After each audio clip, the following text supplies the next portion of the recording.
Дамјан Манчевски, нов генерален секретар на владата, неофицијално дознава Алфа телевизија. Досегашниот министер за информатичко општество и администрација ќе го замени Драги Рашковски новаа позиција во новиот владен состав. За името на сегашниот генерален секретар во минативе 3 години се појавија голем број скандали.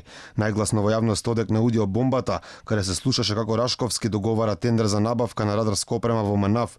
Во тие бомби владиниот генсек во негативна конотација ги спомена италијанскиот народ, како и ромите, зашто подоцна се извинуваше.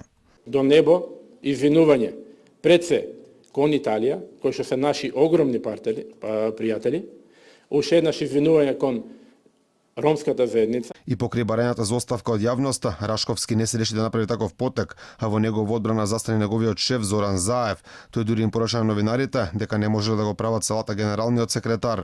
Можете некој да го правите салата кога сакате и како сакате, како физичко лице. Владата нема да поднесе тужби. Наша работа не е да се тужиме со новинарите и со медиумите. Но секој индивидуа, како физичко лице, има право да го заштити својот дигнитет и достоинството. Во новата влада веќе се поделени главните, односно министерските ресори, но се уште не се знае кои ќе бидат директори во државните институции. Во јавност се појави информации дека ДУИ бара неколку важни места, меѓу кои директорското во УЈП. Заев вели дека за овие позиции ќе се разговара во наредниот период.